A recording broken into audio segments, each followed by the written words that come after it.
fortalezas. Derribando fortalezas.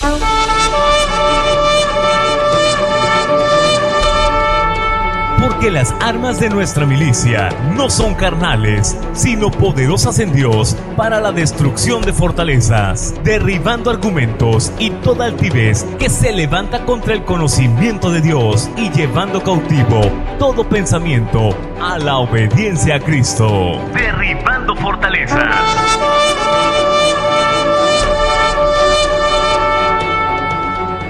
En los próximos minutos, a través de estas ondas radiales, seremos testigos del extraordinario poder de Dios. Estamos a punto de iniciar con tiempos de alabanza, escuchando una poderosa palabra de Dios. Vistámonos pues de toda la armadura de Dios y comencemos derribando fortalezas. Derribando fortalezas. Destruyendo fortalezas, destruyendo fortalezas, destruyendo fortalezas, en el nombre de Jesús, Jesús. El lugar donde oyereis el sonido de la trompeta, reuníos allí con nosotros. Nuestro Dios peleará por nosotros. Derribando fortalezas. Comenzamos. Comenzamos. Destruyendo fortalezas, destruyendo fortalezas, en el nombre de Jesús, Jesús.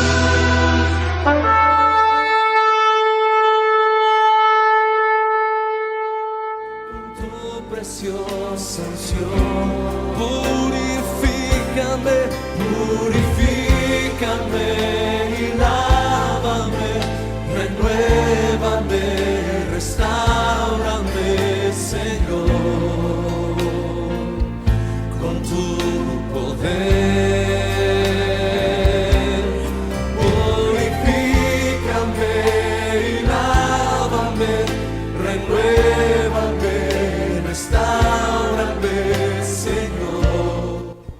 Aleluya, gloria al Señor. Pues gracias a nuestro Dios por permitirnos hoy compartir con ustedes un mensaje. Espero en Dios que sea de bendición, que el Espíritu Santo hable a tu corazón como ha hablado al mío y que sobre todo obre en tu corazón, porque es importante que Él haga lo que tiene que hacer en nuestra vida, ese cambio que necesitamos. Amén. Y pues hoy está titulado el tema Huesos Secos. Si ustedes recuerdan, hace un tiempo compartíamos sobre la tristeza y hacíamos referencia también a este pasaje, y hoy nuevamente vamos a hablar sobre el libro de Ezequiel en el capítulo 37, pero en el verso 13.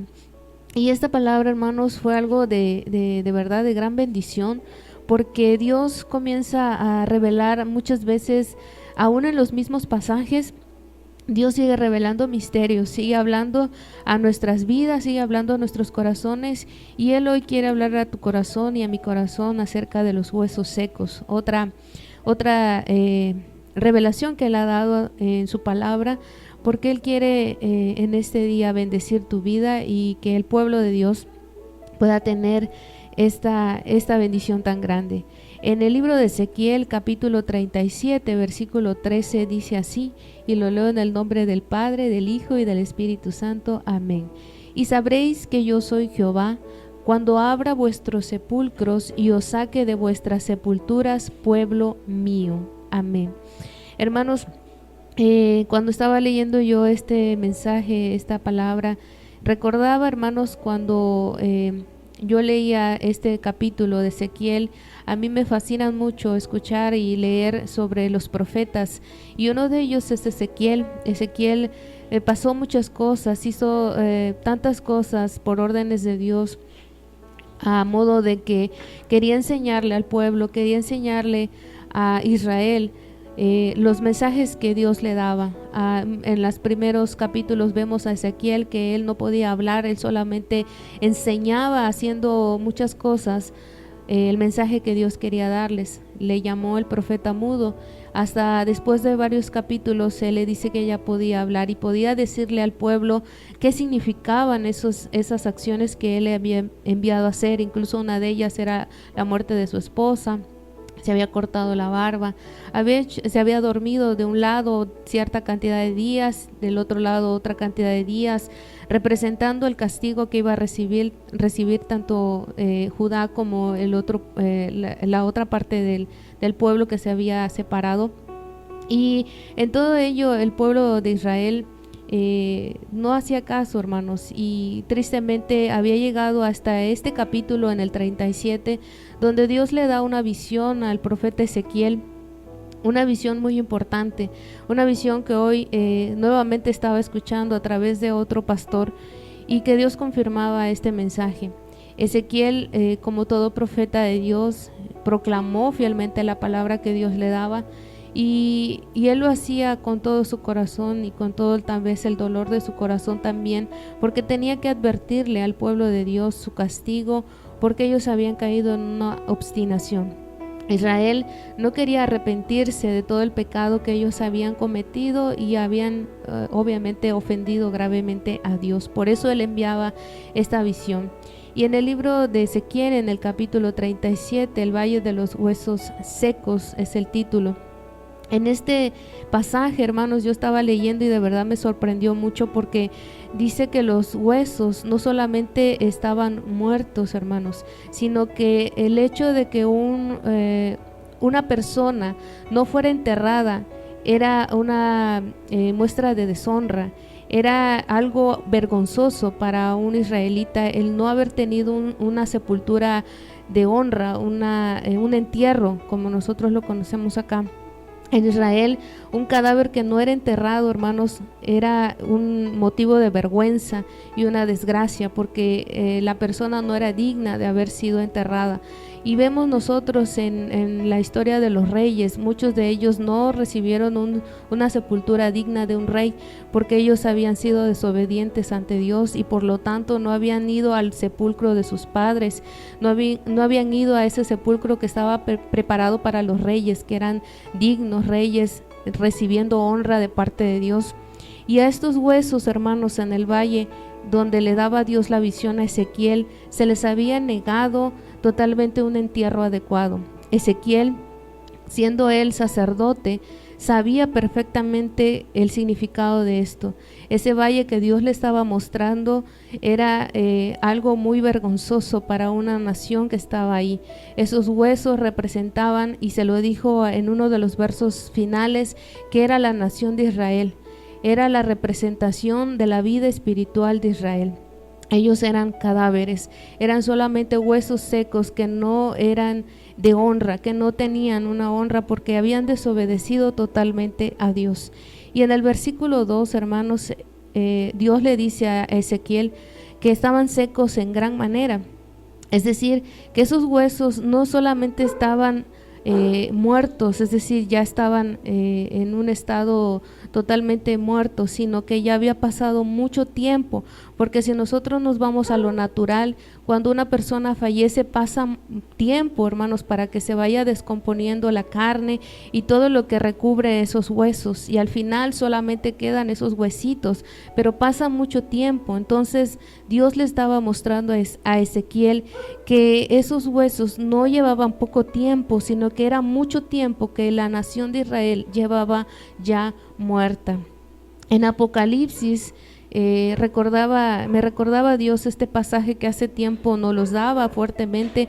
En el capítulo 3, versículo 1 dice: yo conozco tus obras, que tienes nombre de que vives y estás muerto. El Espíritu de Dios le habló esta palabra a una de las iglesias. Y es triste, hermanos, escuchar y ver cuando el Espíritu de Dios te dice que tienes nombre de que vives pero estás muerto. Es decir, lleva tiempo muerto espiritualmente. Y estos huesos, hermanos, ya llevaban mucho tiempo, ya tenían un tiempo ofendiendo a Dios y decayendo en su vida espiritual, que habían llegado a tal punto en el que ya no había vida. Estos huesos había pasado ya tiempo, y Ezequiel en uno de los versos, él solamente contesta a Dios mostrando su esperanza en que el único que puede resucitar es Él. Dios le pregunta a Ezequiel si era posible que esos huesos volvieran a vivir, y Ezequiel solamente le dice: tú lo sabes. porque él sabía que Dios es poderoso para hacerlo. Ezequiel dejó esto en manos de Dios, y a su vez también algo que me sorprendió en este estudio, hermanos, es que Dios le da al profeta una tarea también. Aunque Ezequiel estaba declarando que Dios era el único capaz de darle vida a unos huesos, si él tenía ese propósito, también el profeta tenía que hacer algo, y eso era proclamar la palabra. Le dice profetiza, y le dice que lo haga sobre esos huesos, declarando que ellos van a ser unidos. Entonces, hermanos, es necesario que el profeta declarara esa palabra. Y entonces dice la escritura en ese capítulo 37, que los huesos comenzaron a juntarse, que comenzaron a unirse de una manera correcta, hermanos, no solamente unirse por unir, sino de una manera perfecta, así como es formado un cuerpo. Entonces, al ver Ezequiel todo esto que acontecía, Dios nuevamente le vuelve a decir que profetice y que clame al Espíritu de Dios para que venga y sople aliento de vida, así como lo hizo cuando formó a Adán. Cuando él dijo que iba a soplar sobre la nariz de Adán para darle vida, porque si recordamos ese pasaje en Génesis, hermanos, Dios forma a Adán, pero no tiene vida. Hasta que viene el Espíritu de Dios y sopla sobre él, le da vida y es un ser viviente.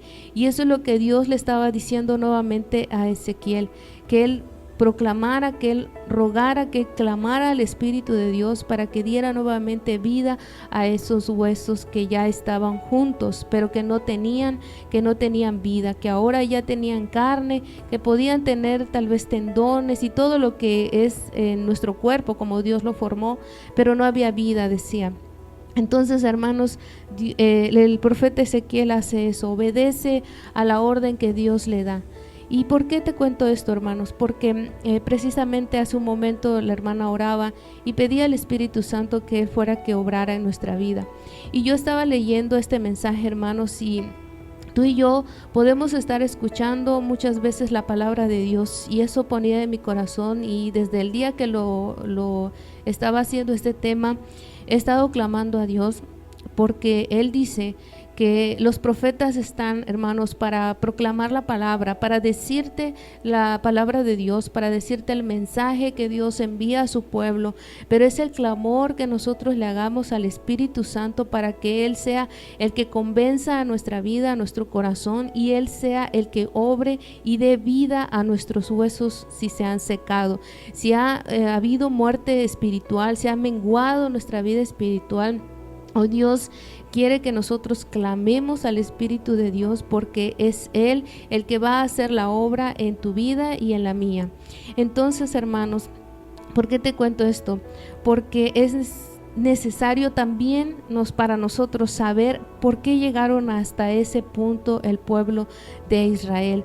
No fue por solamente un día para otro, ni tampoco porque Dios hubiese querido que así aconteciera, sino que Israel había hecho muchas cosas hasta el punto de llegar a una muerte espiritual, hasta esos huesos secos en gran manera, dijo Dios. Y hermanos, yo estaba leyendo también, y Dios le dice precisamente en el versículo 11 y 14, como te decía hace un momento, le explica que esos huesos representan a la nación de Israel. Pero, hermanos, aquí viene lo maravilloso de Dios, que a pesar de que Él estaba mostrando todas estas cosas a Ezequiel, también le estaba dando una promesa de restauración y una promesa de nueva vida, hermanos. Y aquí Dios ponía en mi corazón, hermanos, este estudio cuando lo estaba haciendo, que estos huesos, hermanos, no revivieron solamente para convertirse nuevamente en lo que eran antes, solamente caminar por caminar, vivir en una comodidad o vivir haciendo lo mismo que antes hacían, sino que Dios los estaba dando esa visión a Ezequiel para que se la mostrara al pueblo y le dijera que iba a haber una restauración, pero esa restauración, hermanos, iba a ser para que ellos volvieran a vivir, pero ahora bajo las órdenes de aquel que les estaba dando la vida. Esa resurrección que estaba Dios mostrándole a Ezequiel qué iba a hacer con el pueblo, con la nación de Israel, era para que Israel nuevamente sirviera a Dios y no volviera a servir a los dioses falsos, a Baal, ni a ninguno de esas estatuas que ellos habían adorado por mucho tiempo, por muchos años en esa mezcla que hicieron con los pueblos paganos. Dios le estaba mostrando a Ezequiel que una vez más iba a dar restauración a la nación para que su nombre fuera glorificado, pero que ese ejército que hoy estaba viendo, porque no solamente eran huesos de una persona, de un individuo, Dios le estaba mostrando a Ezequiel que todo ese valle representaba a una nación entera, a una nación muy grande, pero también ese ejército tan grande que él iba a levantar era para vivir solamente para servir a nuestro Dios. Y él le dijo en el verso 13 y 14: y sabréis que yo Jehová, yo soy Jehová, cuando abra vuestros sepulcros y os saque de vuestras sepulturas, pueblo mío, y pondré mi espíritu en vosotros y viviréis, y os haré reposar sobre vuestra tierra, y sabréis que yo Jehová hablé y lo hice, dice Jehová. Era para que su nombre, hermanos, sea glorificado, no fuera por nuestras fuerzas, ni fuera por nuestra sabiduría humana, ni siquiera por nuestro esfuerzo de agradarle a Dios, sino que él lo hacía, le demostraba a Ezequiel que iba a ser solamente por él y para él. Así que, hermanos, ese es lo que yo estaba entendiendo y investigando en estos días acerca de este pasaje. Y Dios también quiere mostrar a su pueblo y a nosotros por qué el pueblo de Israel había llegado hasta este punto, por qué ellos habían llegado a ser solamente un valle de huesos secos. Y uno de los puntos que ponía Dios es que la obstinación es la que lleva a una muerte espiritual. ¿Qué es la obstinación, hermanos? Hace un tiempo Dios me daba ese tema allá en la congregación también, y de verdad es algo fuerte y algo que está muy arraigado en el corazón de los hijos de Dios y que puede ser muy imperceptible, pero hoy quiere Dios que lo escuches y que puedas tomar esta palabra. Y si hay en tu corazón obstinación o terquedad o capricho o ser testarudo en algo que Dios nos ha estado diciendo, Él quiere que hoy lo quitemos de nuestro corazón y le pidamos al Espíritu Santo que obre en nuestra vida. La obstinación, hermanos, es de aquella persona que se mantiene de manera terca o testaruda en una idea y que nada ni nadie va a hacerlo cambiar. Que a pesar de que Dios esté diciendo que sus actitudes son equivocadas, nada ni nadie lo hace modificar su postura, porque él piensa que está haciendo bien y está actuando de un modo caprichoso, y precisamente ese capricho lo está dominando por completo. Este accionar se le llama obstinación. En la Biblia aparece en el libro de Primera de Samuel, capítulo 15, versículo 23, donde Dios le dice a Saúl que su obstinación es como pecado de idolatría. La obstinación, hermanos, es algo que obstaculiza que tú y yo recibamos la palabra, porque creemos, hermanos, que nos están solamente queriendo oponerse las demás personas a nuestras ideas, pero no aceptamos que nuestra actitud está mal. Nuestra primera reacción cuando somos obstinados es que siempre estamos a la defensiva. Primeramente, nos molestamos y creemos que todos nos llevan la contraria. Discutimos muchas veces de manera muy fuerte y defendemos nuestro punto a grado que terminamos en un pleito. A una persona obstinada no es fácil convencerle, no es fácil hacerle entender que su idea esté equivocada. Una persona que está obstinada se frustra cuando sus planes son cambiados y no distingue ante un ataque personal y una diferencia de opinión. La obstinación es totalmente contraria a la humildad. Lo vemos nosotros con Saúl. Precisamente Dios le había dado una orden y había dicho que esperara a que Samuel llegara, iban a hacer lo que tenían que hacer, pero Saúl en su pensamiento en su orgullo, él lo hizo a la manera que él quiso, y Dios le llamó fuertemente la atención diciéndole que era idolatría, porque él había puesto su pensamiento antes que la orden de Dios y por lo tanto fue desechado. Tiene graves consecuencias, hermanos, el ser obstinado, el ser terco, el ser caprichoso, el ser testarudo, el no escuchar, hermanos, el cerrar nuestro corazón a la palabra de Dios cuando el Espíritu de Dios está hablando. Y muchas veces nos tratamos de defender, hermanos, diciendo que seguramente nos están criticando, que seguramente alguien le contó al pastor, alguien le contó a los hermanos y por eso lo está diciendo, cuando es el Espíritu de Dios que está hablando a nuestra vida, mostrando nuestros errores, porque esa es la obra que hace el Espíritu de Dios, convencernos, hablarnos a través de sus siervos y a través de sus profetas. Y muchos, hermanos, siempre lo he compartido, ninguno de los profetas, hermanos, habló palabra tan que halagara o halagueñas como hace un tiempo me lo ponía Dios. Muchos de los profetas siempre hablaron palabras fuertes, siempre exhortaron al pueblo de Israel para mostrarles el camino por el cual donde ellos iban caminando, que eran camino de muerte. Y no solo Ezequiel, muchos profetas, Isaías, Jeremías, todos ellos, Amós, todos ellos les hablaron al pueblo de Israel, y a pesar de todo lo que Dios les envió a decir, a pesar de que les mandó promesas de restauración si ellos se arrepentían, el pueblo de Israel endureció su corazón, llegando a ser obstinados, y esto provocó su muerte espiritual. Dios a través de esta visión le estaba mostrando la condición en la cual el pueblo de Israel se encontraba. Ellos estaban muertos, ellos eran solamente huesos secos. Dios estaba viendo la vida espiritual del pueblo, hasta dónde habían llegado, y de esta manera se lo mostraba a Ezequiel. Le mostraba que ya no había vida, que ya no había nada, ni una pizca de vida en el corazón del pueblo de Israel. Pero aquel que es capaz de dar vida, aquel que formó al hombre, a la mujer, y que dio y creó todo lo que nosotros conocemos, él es el único que podía darle nuevamente vida, una oportunidad al pueblo de Israel para que ellos nuevamente vivieran para él. Entonces, hermanos, Dios comparó esta obstinación de Israel con varias cosas.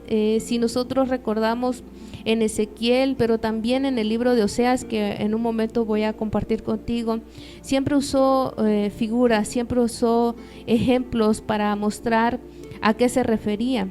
Él usaba cosas naturales para enseñar cosas espirituales. Y en el libro de Oseas, hermanos, nos vamos a dirigir en este profeta precisamente. Estaba leyendo, hermanos, en el capítulo 7, en otra versión, Dios le estaba diciendo al profeta que él quería ayudar a su pueblo.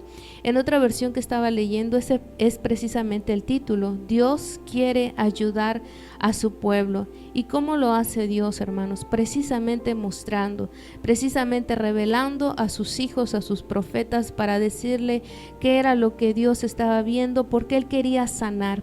Y uno de estos capítulos así precisamente comienza en el versículo 1 al 3, en el capítulo 7 de Oseas. Él dice así: mientras curaba yo a Israel, se descubrió la iniquidad de Efraín y las maldades de Samaria, porque hicieron engaño, y entre el ladrón y el salteador despoja por fuera, y no consideran en su corazón que tengo memoria de toda su maldad. Ahora les rodearán sus obras, delante de mí están, con su maldad alegran al rey y a los príncipes con sus mentiras. Hermanos, un ejemplo muy claro es cuando hace unos días platicaba con uno de los hermanos, por ejemplo, cuando un doctor, él me contaba que operó a su papá. Ellos no tenían idea que lo que él padecía era cáncer. Ellos no sabían que todas las dolencias que su papá estaba viviendo es porque era un cáncer en la próstata. Pero hasta que el doctor hace la cirugía y abre, es cuando él ve la realidad de la condición del hermano, y el problema fue que ya no había nada que hacer. Hasta ese momento el doctor vio la gravedad y la magnitud de aquella situación que él estaba viviendo, y finalmente el hermano partió con el Señor. Pero venía a mi corazón ese ejemplo, hermanos, y eso es lo que precisamente estaba haciendo Dios. Él dice: mientras curaba yo a Israel, mientras él estaba escarbando en la vida del pueblo de Israel, él comenzó a ver todo lo que estaba en el corazón. Y precisamente es como ese ejemplo, como un doctor abriendo y mostrando todo lo que hay en el corazón. Es como si Dios estuviera haciendo hoy una operación a nuestro corazón, y cuando Él lo abre, lo único que está viendo en el pueblo de Israel es iniquidad. Él está viendo maldad, y en esa operación, en esa necesidad, en esa prioridad de Dios de sanar a Israel, Él estaba descubriendo toda esa maldad, y eso que él había encontrado era lo que él tenía que mostrarle al pueblo de Israel, para que ellos pudieran tener conciencia de lo que él estaba viendo y así arrepentirse, y así saber qué es lo que ellos estaban haciendo mal. Porque muchas veces, hermanos, es como a los niños: si tú no les dices qué está haciendo mal, qué es lo que no es correcto, ellos no lo van a aprender y no van a poder corregirlo. Eso es lo que Dios estaba haciendo. Por eso él quería ayudar a su pueblo, y él quería mostrarle que esa obstinación que ellos había en su corazón era lo que les estaba llevando ya a la muerte espiritual. Pero también esa muerte tenía una consecuencia. Por eso Dios les estaba diciendo a través del profeta Oseas que él lo estaba viendo todo, que él sabía perfectamente lo que había en lo más profundo del corazón de Israel, y lo que él encontraba era maldad, lo que él encontraba era obstinación. Y por eso, hermanos, Oseas, en el libro de Oseas, Dios compara la obstinación de Israel con 6 cosas, 6 figuras que él usa para mostrarle al pueblo de Israel cómo él estaba viendo a su corazón, cómo él estaba viendo su relación de Israel para con Dios. Y una de ellas está en el verso 4 al versículo 7, y dice: todos ellos son adúlteros, son como horno encendido por el hornero, que cesa de avivar el fuego después que está hecha la masa, hasta que se haya leudado. En el día de nuestro rey, los príncipes lo hicieron enfermar con copas de vino. Extendió su mano con los escarnecedores, aplicaron su corazón semejante a un horno a sus artificios. Toda la noche duerme su hornero, a la mañana está encendido como llama de fuego. Todos ellos arden como un horno, y devoraron a sus jueces, y cayeron todos sus reyes, y no hay entre ellos quien a mí clame. En otra versión dice así, hermanos, es más clara todavía: todos ellos, dice, están listos para cometer adulterio, son como el horno de un panadero que cada vez se calienta más. El panadero no solo deja de calentar el horno para amasar y dejar crecer la masa. En la fiesta de nuestro rey enferman los líderes con el calor del vino, y los reyes se dan la mano con aquellos que se burlan de Dios. Cuando tienden una trampa, su corazón arde de emoción como un horno. Durante la noche su emoción crece, y en la mañana ya es una llama ardiente. Todos ellos son como un horno caliente. Destruyeron a sus jueces, todos sus reyes cayeron, y ninguno de ellos pidió ayuda. Dios les estaba diciendo, hermanos, que anteriormente el pueblo de Israel pecaba secretamente, hermanos. Ellos de por sí es malo, pero ellos lo hacían oculto. Ellos adoraban a Dios, pero pecaban ocultamente. Pero ahora, hermanos, ellos estaban abiertos, eran un fuego avivado. Ellos ya habían permitido que totalmente todas esas cosas gobernaran su vida, y pecaban abiertamente, y todavía hacían alarde, hermanos, de todo lo que ellos hacían delante del mundo. Actuar de esa manera, hermanos, es llegar a un fondo, es llegar a lo más bajo de un abismo. Y esto es lo que ocurría en Israel durante el profeta Oseas estaba profetizando.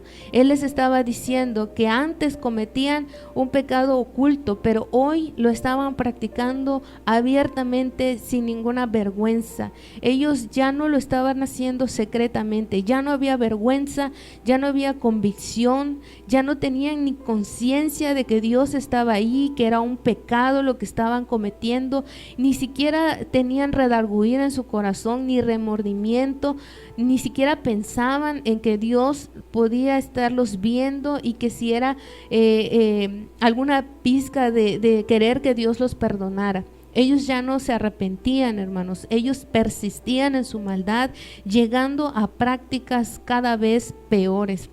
En el pasado ellos lo ocultaban, pero hoy dice la palabra que eran como un horno abierto, caliente de pasión, porque ellos estaban adulterando cuando ellos seguían a dioses falsos, seguían a los Baales, pero también estaban ellos cometiendo toda clase de perversidades, y por eso Dios les decía en esta expresión como horno encendido por el hornero, porque significaba que Israel estaba inflamado con un deseo y una pasión de ir tras los ídolos. Eran como las brasas de un fuego que estaban recién avivadas, listas para hornear un pan. Aquellos que conocen de esto, que saben y que hacen pan, saben que hay un punto importante, un punto esencial cuando ya ellos tienen que meter el pan, la masa, para que se hornee de manera perfecta. Es así como Dios les estaba mostrando a través de esta figura, a través de un hecho sencillo, de un ejemplo, que ellos pudieran entender. Esperaba Dios que entendieran a qué se estaba refiriendo, cómo Dios los estaba viendo, que ellos ardían en pasión, que ellos ardían por pecar, por hacer las cosas más abominables delante de los ojos de Dios. Dios les estaba diciendo a Israel que no podían estar así, que no podían ser un horno de fuego, un horno avivado, un fuego que estaba encendido en su punto máximo, adorando a dioses ajenos, a ídolos, haciendo cosas abominables, pecando con otras cosas, y al mismo tiempo querer clamar a Dios, porque el pueblo, hermanos, seguía llevando sacrificio a Dios, seguía haciéndolo, creyendo que Dios era un Dios más a todos los que ellos tenían, y no es así. Entonces esa ceremonia que ellos hacían estaba totalmente vacía, y Dios es un Dios celoso. Por eso les estaba diciendo que Israel no podía estar continuando ardiendo en sus pasiones, hallando gratificación, teniendo placer en hacer esos pecados, pero tampoco podían ellos estar adorando a Dios. Tenían que tomar una decisión. Y eso es lo que Dios les estaba diciendo. Y hoy lo vemos, hermanos, hoy lo vemos actualmente, cuando antes se ocultaban muchas cosas, antes se hacían de manera oculta, y aún en los hijos de Dios, pero muchas veces caemos, hermanos, en una en un continuo pecado. Reincide uno todos los días, que puede llegar, hermanos, a crear insensibilidad y llegar al punto en el que Israel estaba, donde ellos ya pecaban deliberadamente y lo hacían delante de los ojos de Dios y no les importaba. Ellos pensaban que podían hacer ambas cosas y que Dios iba a estar agradado de esa manera. Y de esta forma Dios les estaba enseñando. La segunda forma en la que Dios compara la obstinación de Israel es diciéndoles en el verso 8: Efraín se ha mezclado con los demás pueblos. Efraín fue torta no volteada. En otra versión dice, hermanos, que Israel se había mezclado con paganos de otras naciones y se habían vuelto inútiles como un pastel a medio cocer. Otra versión dice que en un lado estaba cocido y en el otro estaba crudo. En la primera frase dice, hermanos, que Efraín se había mezclado con los demás pueblos. Nosotros sabemos a través de la palabra que a Dios no le gustan las mezclas. Hay muchos ejemplos, hermanos, en la palabra donde Él comienza a decir que no no está agradado con los yugos desiguales. Él quería que sus hijos permanecieran puros, permanecieran en su propio pueblo, porque Él sabía nuestra tendencia a tomar las cosas malas, a ser influenciados por el pecado, por aquellas cosas que deleitan los ojos, que deleitan la carne. Y Él sabía, y por eso Dios utiliza estas cosas simbólicas para decirle al pueblo de Israel que no estaba agradado con que ellos se habían mezclado con esos pueblos paganos y que hoy estaban pagando las consecuencias ante esta decisión que ellos habían tomado, y hoy veían esa muerte espiritual. Los israelitas debían obedecer a Dios totalmente en toda su palabra. Dios le dijo a Israel: Efraín es como una torta no volteada. Aquí, hermanos, es otra ilustración que Dios está usando a través del profeta Oseas. ¿Y qué quiere decir, hermanos? En aquellos tiempos, hermanos, los israelitas cocinaban una torta o un pan muy parecido a lo que nosotros vemos como un hot cake o una crepa, es así más o menos, pero era muy a menudo que ellos lo cocinaran y obviamente le daban vuelta de los dos lados para que fuera cocinado perfectamente y pudieran consumirlo. Pero hoy les estaba diciendo al pueblo de Israel que ellos solamente habían permitido cocer de un lado a tal grado tal vez de quemarse, pero del otro lado estaba crudo. ¿Qué significaba, hermanos? Que la nación estaba caliente de un lado, pero estaba cruda del otro lado. Es decir, que una torta a medio hornear es que ellos estaban sirviendo a Dios de manera fría, de manera cruda, pero del otro lado era una nación caliente, gobernada por esa pasión, por ir tras los ídolos, por ir por aquellas cosas que gratificaban a su carne, a sus ojos, a los deleites, y eso es lo que Dios les estaba diciendo. Él les estaba mostrando su verdadera condición espiritual, diciéndoles que ellos eran una torta sin voltear, es decir, que no habían permitido que Dios obrara en su vida, en su corazón. No habían permitido que Dios fuera totalmente el dueño de su vida, de su corazón, y por lo tanto eran tibios, por lo tanto no estaban de un lado ni del otro. Ellos estaban en medio, y dice la palabra en el libro de Apocalipsis que a los tibios Él los vomitará de su boca. La religión que vivía el pueblo de Israel no estaba obrando en su corazón, no estaba siendo circuncidado su corazón, sino que ellos solamente permitían ciertas cosas. Eran, como dijo nuestro Señor Jesucristo a los fariseos, sepulcros blanqueados solamente por fuera, pero por dentro estaba lleno de maldad, estaba lleno solamente de huesos, estaban muertos. Y eso es lo que Dios le estaba diciendo, les estaba mostrando al pueblo de Israel por qué ellos estaban en esa condición. La obstinación los había llevado a tal grado, y ellos no lo entendían, hermanos, ni siquiera lo podían ver, porque ya sus sentidos, hermanos, estaban tan cautivos por el pecado que Dios tenía que usar estas figuras para ver si ellos se entendían. Pero aún así el pueblo de Israel continuó en su pecado. Y otra de las cosas con las que Dios compara la obstinación de Israel, usó esta figura en el verso 11 al 12 del mismo capítulo 7 de Oseas. Le dijo así: Efraín fue como una paloma incauta, sin entendimiento. Llamarán a Egipto, acudirán a Siria. Cuando fueren, tenderé sobre ellos mi red, les haré caer como aves del cielo, les castigaré conforme a lo que se ha anunciado en sus congregaciones. En otra versión dice que Israel se volvieron como palomas necias y tontas. Incluso en la Reina Valera dice que no tienen entendimiento. Israel había llegado a ese punto de no poder comprender que solamente Dios les iba a dar la ayuda. Ellos corrieron a Egipto, corrieron a otras naciones para pedir ayuda en lo que ellos necesitaban, pero Dios les estaba diciendo que habían llegado hasta este punto. Los comparó como esas palomas que incluso, hermanos, yo estaba leyendo que se dejan atrapar con el fin de que una persona no encuentre su nido. Las palomas creen, hermanos, que pueden engañar de esa manera, dejándose atrapar para que su nido no sea descubierto.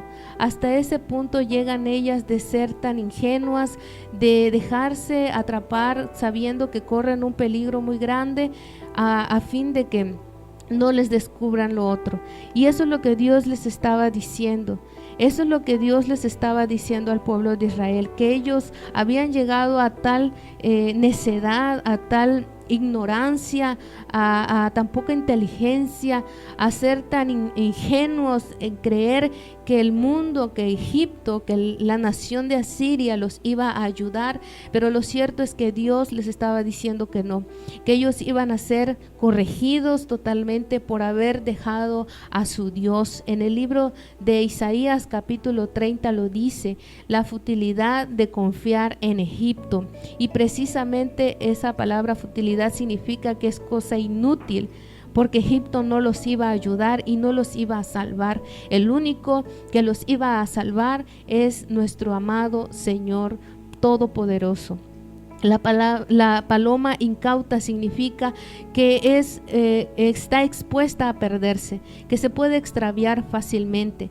La necedad de Israel se revela cuando ellos piensan que pueden encontrar ayuda en los reinos de Egipto o en alguna otra nación, con el fin, hermanos, de no ir a su Dios, porque es como dice la palabra que leíamos la vez pasada sobre la luz y las tinieblas. Aquel que está en obras malas no va a ir a la luz porque no quiere que sean descubiertas, no quiere que sean mostradas, no quiere que ese alfarero abra y muestre la verdadera enfermedad que hay en el corazón de su pueblo. Y ellos preferían correr a las demás naciones porque ellos les decían cosas agradables, ellos solamente les daban cosas para que ellos disfrutaran y no les exigían una vida en santidad.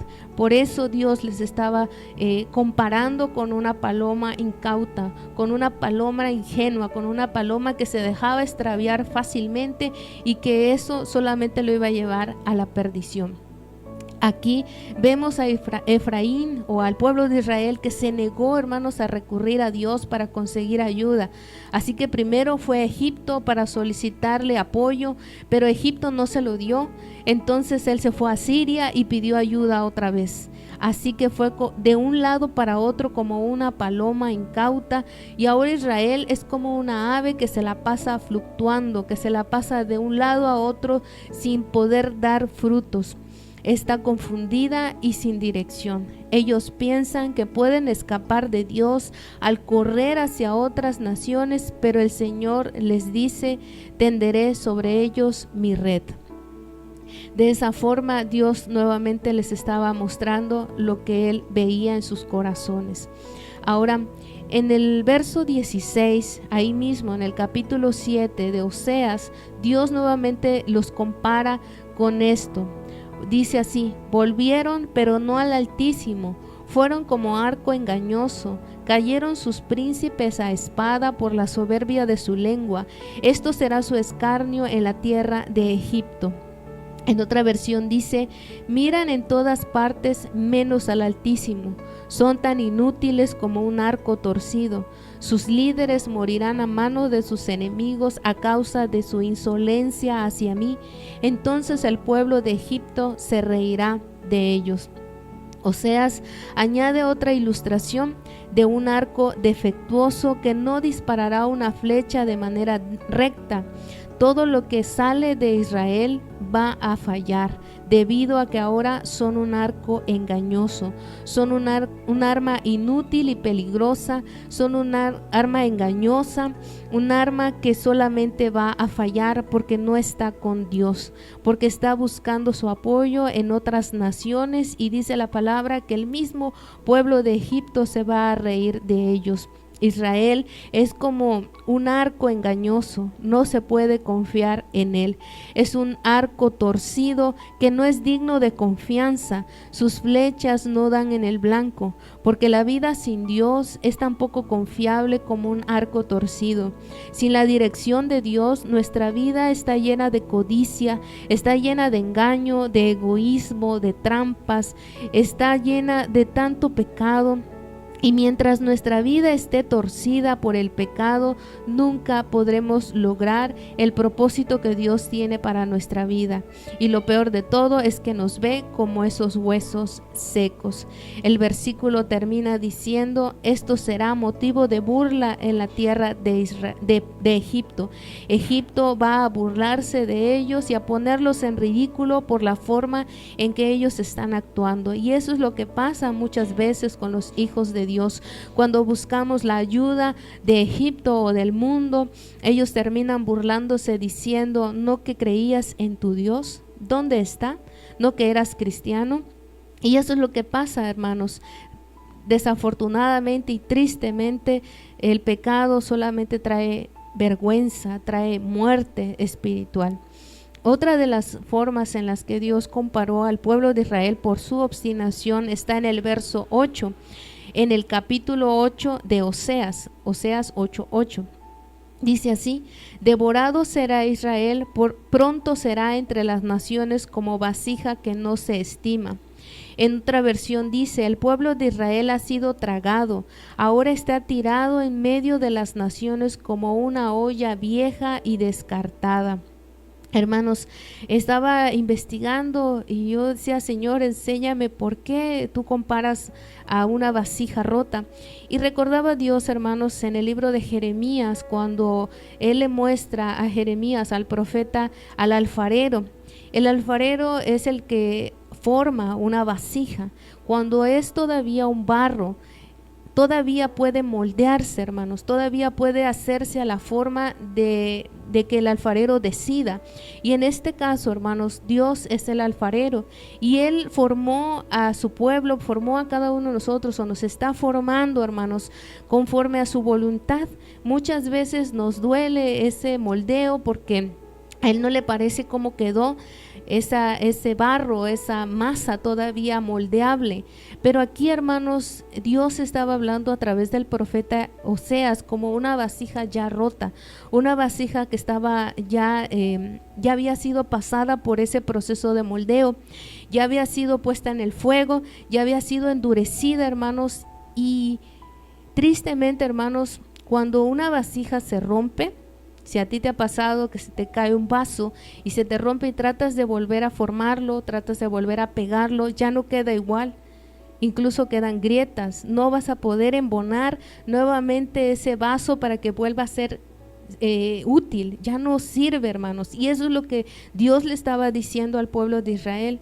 Yo los formé, los moldeé, los pasé por el fuego, los hice para mi gloria, pero hoy están rotos y ya no pueden volver a ser formados, porque ya no los puedes volver a moldear, ya está endurecido. Ha sido ya pasado por el proceso de que quedara firme. Pero ellos decidieron ir atrás los dioses, cometer todo tipo de pecados, abominaciones terribles delante de los ojos de Dios de manera deliberada, porque ellos sabían, hermanos, conocían la palabra de Dios. Pero, hermanos, esa vasija, hermanos, ya estaba rota, ya no era útil, ya no podía retener líquidos, ya no podía retener alimentos, lo que se usaba en esas vasijas, para lo que ellos lo utilizaban. Por eso les dio este ejemplo, porque ellos usaban esas vasijas, ellos sabían perfectamente a qué se refería Dios, porque ellos hacían esas vasijas. Ellos sabían que cuando la rompieran ya no la podían usar, eran inservibles. Y dice, hermanos, que la tiraban. Había un lugar específico donde ellos iban y tiraban todas las vasijas rotas.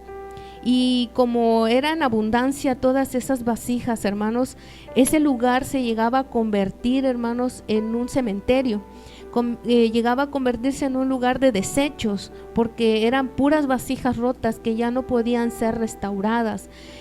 Dios dijo a través del profeta Oseas que eso es lo que él estaba viendo en ellos, que ya eran inservibles, que ya no estaban reteniendo esa agua, porque si nosotros recordamos, hermanos, en Jeremías capítulo 2 versículo 13, él les dice: porque dos males ha hecho mi pueblo, me dejaron a mí fuente de agua viva y cavaron para sí cisternas rotas que no retienen agua. Las vasijas, esa era su función, retener, guardar cosas, líquidos, granos, ahí transportaban, hermanos, cuando iban a comprar sus cosas, ellos usaban ahí para poner agua, y esas vasijas ya no servían para eso. Eso era lo que Dios les estaba diciendo. El mensaje de la vasija rota es que Israel, el barro, había llegado a ser tan duro en su desobediencia contra Dios, contra el alfarero, que Dios no podía usarlos nuevamente para la gloria de su nombre. Dios les estaba diciendo que ya no había otra opción, que Dios debía destruir esa vasija dura y esa vasija rota, que Él tenía que obrar de esa manera en ese corazón tan duro, tan obstinado, a través de su Santo Espíritu, para que ellos pudieran entender, hermanos, hasta dónde habían llegado, y que el único que podía restaurar de donde no hay nada, de donde no hay esperanza, es Él. Y Dios, hermanos, les estaba mostrando esto precisamente, que el único que podía hacerlo era Él, y ese era el final para Israel por su desobediencia. Él quería que entendieran, hermanos, hasta qué grado habían llegado en su vida espiritual. Y finalmente, hermanos, Dios compara a Israel ahora en el verso 9 del capítulo 8 de Oseas, diciéndoles así: porque ellos han subido a Asiria como un asno montés solitario, Efraín alquiló amantes. En otra versión dice: como asno salvaje en celo, los israelitas se han ido a Asiria, se vendieron y se entregaron a muchos amantes. Asno, hermanos, es lo mismo que un burro. Nosotros conocemos a este animalito, es usado actualmente todavía como carga, como un animal para llevar. Lo he visto allá por San Fernando, a veces llegamos con mis papás y allá todavía lo utilizan mucho. Llevan leña, llevan otras cosas que ellos transportan a unas colonias que están detrás de esos cerros, casi a las faldas del Cañón del Sumidero. Ellos utilizan esos animalitos, y hermanos, investigando, de verdad son animales muy apreciados en la palabra de Dios. Hay burritos que son usados. Tú lees en la escritura muchos pasajes, hermanos, por el tiempo no podría darte todos ellos, pero son usados, hermanos, incluso por los reyes. Estaba leyendo que incluso Salomón montó una mula para ir al lugar donde iba a ser ungido por rey después de David. Y los burritos, hermanos, las mulas, los asnos, todos ellos eran símbolos de riqueza. Abraham tenía muchos, Job tenía muchos, y eran usados mucho allá en Israel. Pero, hermanos, esos burritos eran posibles domesticarlos, pero había un asno, hermanos, como Dios se los dijo en este verso: el asno montés es un burrito salvaje, es aquel burrito que no podía ser domesticado, que no podía ser domado para ser usado como un animalito de carga o como un animalito de honra para llevar a uno de los reyes. Incluso nuestro Señor Jesucristo montó un pollino, porque eran símbolo de paz, porque esos pollinos estaban domesticados. Entonces, hermanos, una de las características del asno salvaje o del asno montés, hermanos, es que ellos son indisciplinados. Ellos no son, no se dejan domar. Ellos no se someten a una autoridad. Ellos viven solitarios, hermanos. Ellos no permiten acercarse, y ellos solamente están buscando qué comer. Ellos se alimentan, hermanos, de toda clase de planta verde, no distinguen. Ellos son rápidos, rara vez se pueden acercar, y es un emblema, hermanos, es una figura usada para referirse al hombre en su estado natural o en su estado de rebeldía. usan la palabra indómito, que significa alguien que no puede ser domado. Y un ejemplo, hermanos, que yo estaba leyendo y de donde viene todo esto, y de verdad es algo sorprendente, vemos nosotros en Génesis capítulo 16, versículo 11 y 12, cuando Dios se refiere a la profecía que le da a Agar, diciéndole que Ismael iba a ser un hombre fiero, un hombre que no iba a ser domado, hermanos. Él dice la palabra que su mano iba a estar contra todos y la mano de todos contra él, y delante de todos sus hermanos él iba a estar. Él iba a ser un hombre indomable, le dijo Dios. Y hoy vemos, hermanos, en la actualidad, como los descendientes de Ismael son los que están constantemente en pleito con Israel y con otras naciones, hermanos. Son de verdad fuertemente, no tienen temor ni miedo, hermanos, a morir. Ellos son capaces de hacer cosas tan terribles, y es este pueblo que Dios profetizó. Ismael es el padre de gran parte de los árabes, esos descendientes que habitaron en desiertos, que lucharon, hermanos, en el desierto buscando, y que hoy están peleando incluso esa primogenitura. Y esa es la condición que Dios les estaba diciendo al pueblo de Israel. Son como un asno indomable, son como ese burro o como ese asno salvaje que solamente obedece a sus instintos, obedece a sus deleites, obedece a su carne, no se dejan domar, no se someten a mi autoridad, a mi palabra, a mis leyes, y por eso ese animal, hermanos, es considerado inmundo. Israel tenía prohibido comer un burro, a todo animal que tuviera pezuña. Y eso es lo que Dios les estaba mostrando. Por eso les estaba dando este ejemplo, porque Israel había llegado a tal manera de ser inmundo, de estar contaminado, corrompido totalmente. Habían profanado el templo de Dios, porque nuestro cuerpo, hermanos, es templo, y me lo repetía Dios ahora hace como 2 días en un sueño. Y ellos, hermanos, habían contaminado su vida espiritual a través del pecado, yéndose tras dioses falsos, tras los Baales, dejando, hermanos, totalmente salir esa lujuria, porque los asnos, hermanos, son lujuriosos. Los asnos son animales salvajes, sin ninguna medida. No, ellos son animales. Y entonces Dios les estaba diciendo eso.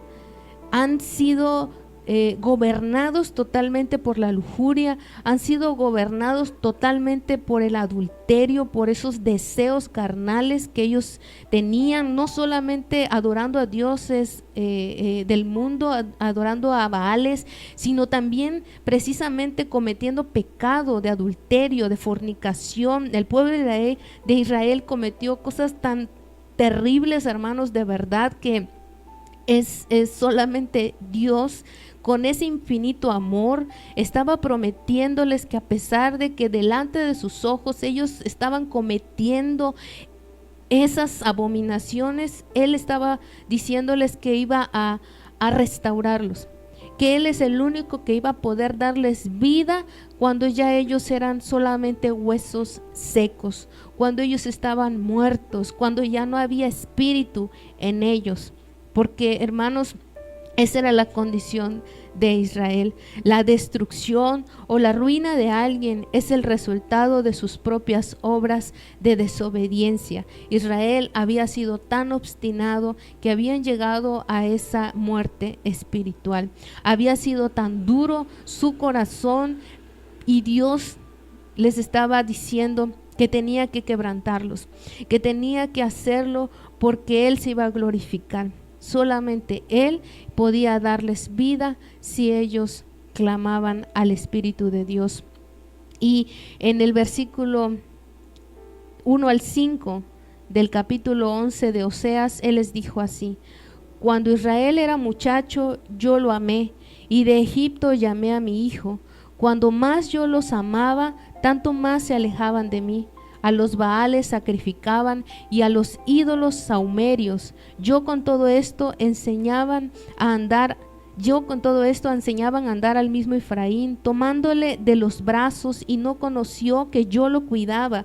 Con cuerdas humanas los atraje, con cuerdas de amor, y fui para ellos como los que alzan el yugo de sobre su cerviz, y puse delante de ellos la comida. No volverá a tierra de Egipto, sino que el asirio mismo será su rey, porque no se quisieron convertir. ¿Cómo podré abandonarte, oh Efraín? ¿Te entregaré yo, Israel? ¿Cómo podré yo hacerte como Adma o ponerte como Seboim?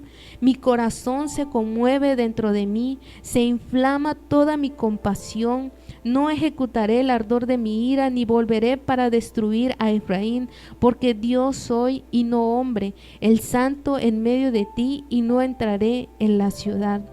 Dios les estaba diciendo que a pesar de lo que él vio, hermanos, en esa oportunidad de sanarlos, de querer ayudar a Israel, a pesar de todo lo que brotó de sus corazones como una gangrena, como un cáncer, hermanos, él les estaba diciendo que él los amaba, que su corazón se conmovía dentro de él, que toda su compasión estaba toda la que había en él, y que aún así, hermanos, él no quería abandonar a Efraín. Él no quería que ellos quedaran como ese valle de huesos secos. Él quería darles vida, quería darles el espíritu nuevamente para que les sirvieran solamente a él. Y en el Salmo, con esto quiero concluir el tema, hermanos. En el Salmo 32, versículo 8 al 9, él dice así: te haré entender y te enseñaré el camino que debes andar. Sobre ti fijaré mis ojos. No seas como el caballo o como el mulo sin entendimiento, que han de ser sujetados con cabestro y con freno, porque si no, no se acercan a ti. Dios hoy le estaba diciendo no solo a ellos, también a nosotros: no seas como los caballos o como los mulos, o como ese burro indomable, o como esa torta no volteada, o como esa vasija rota, o como todo lo que Dios hoy nos dijo, porque Él quiere darte vida, Él quiere resucitarte una vez más. Él quiere que tú le sirvas, porque hay muchos hermanos que tienen un propósito, que tienen un llamado, hermanos, pero que se han estado contaminando siguiendo a Egipto, siguiendo a Asiria, siguiendo a los Baales, siguiendo a sus propios deseos carnales, en los deleites, en la vanagloria de la vida, en la vanagloria de los ojos. Pero Él dice, hermanos, que así es como Él nos está viendo, contaminados, corrompidos, pero aún así, hermanos, aún en lo más profundo del abismo, Él puede extender su mano y rescatarte. Él en lo más profundo, aún, Señor, aún en las puertas del Seol, Él puede dar vida una vez más, como le dio vida a esos huesos secos, a través de su palabra, pero también a través del Espíritu de Dios, porque Él es el que obra como obró en Adán y como lo mostró en esa visión. Y hoy quiere decirte a ti y a mí que no debemos ser tercos, que no debemos ser obstinados, que debemos venir a Él, y que Él es el que nos promete una vez más darnos vida. Y esa es la palabra que Dios quería compartir contigo. Él va a glorificarse porque Él dijo una vez más, quiero leerte en el versículo 13 del capítulo 37 de Ezequiel: y sabréis que yo soy Jehová cuando abra vuestros sepulcros y os saque de vuestras sepulturas, pueblo mío. Y eso es lo que hoy está diciendo Dios a tu vida, porque aquellos que reciben vida de entre los muertos reconocerán con certeza la mano de Dios en esa resurrección. Ese es el cambio mayor y el más notable de todos los cambios que un hombre puede experimentar: ser levantado de la tumba de la muerte espiritual y ser conducido a regocijarse en la luz y en la libertad de la vida espiritual. Dios va a recibir la gloria de de esa resurrección que quiere hacer en tu vida. Así que, hermano, toma esta palabra en el nombre de Jesús, medítalo, y que el Espíritu de Dios obre en tu corazón en esta noche. Gracias a nuestro amado Padre, gracias al Espíritu de Dios por permitirnos esta bendición tan grande. Amén. Gloria al Señor.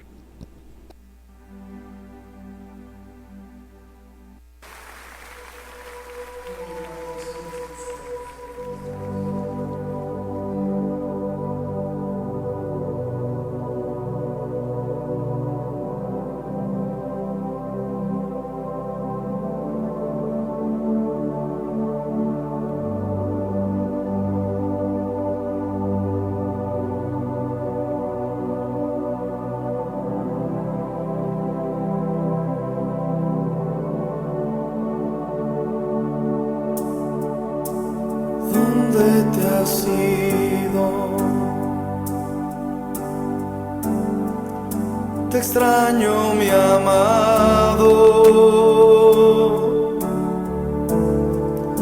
Mi lengua se seca de tanto gemir,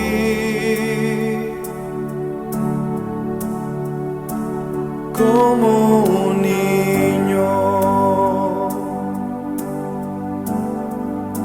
Dependo de ti.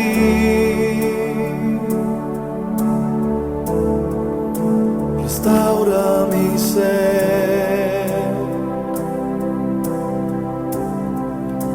y hazme vivir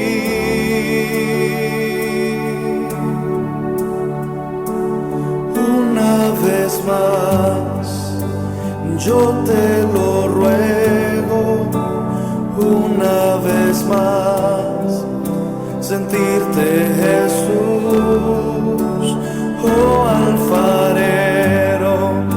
Mi vida te entrego, quebranta mi ser y hazme de nuevo.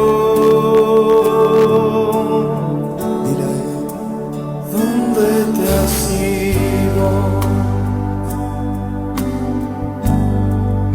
Te extraño, mi amado.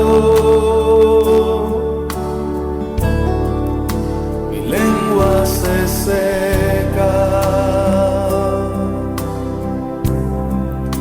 de tanto gemir. Dile, como un niño, como un niño. Dependo de ti.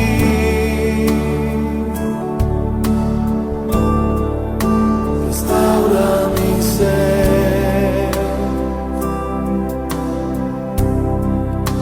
y hazme vivir. Canta, iglesia, una vez más. Yo te lo ruego, una vez más, sentirte, Jesús, oh alfarero. Mi vida te entrego, quebranta mi ser y hazme de nuevo. Una vez más, yo te lo ruego, una vez más, sentirte, Jesús, oh alfarero. Mi vida te entrego, quebranta mi ser y hazme de nuevo.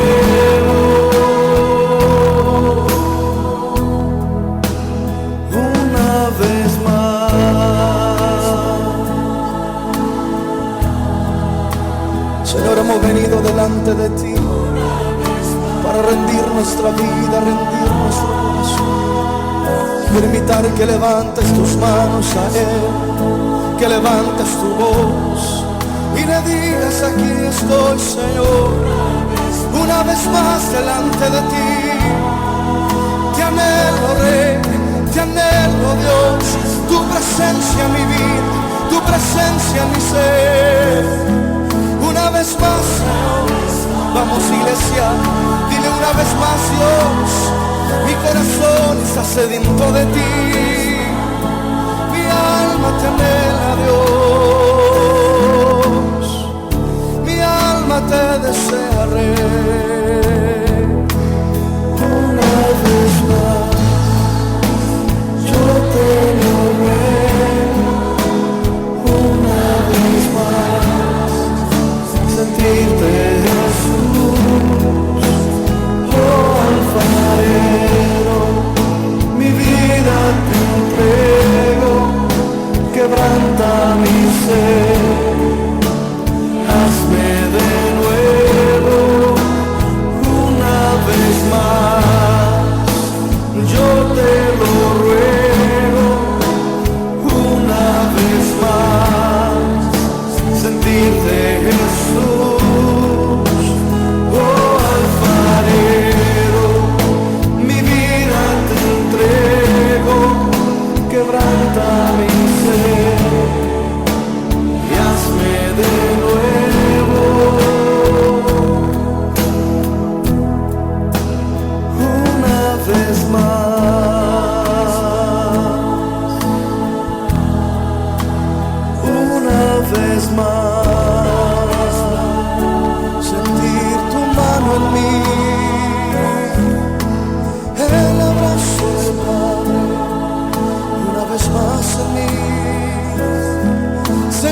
caricias, Dios. Tú nunca me has dejado. Te amo, Rey, te amo, Dios, te amo, Has Dios. sido instruido bajo la poderosa palabra de Dios. Él te dice: no temas, porque yo estoy contigo. No desmayes, porque yo soy tu Dios, que te esfuerzo. Siempre te ayudaré, siempre te sustentaré con la diestra de mi justicia. Con la diestra de mi justicia. Has escuchado Derribando Fortalezas. Dios te bendiga.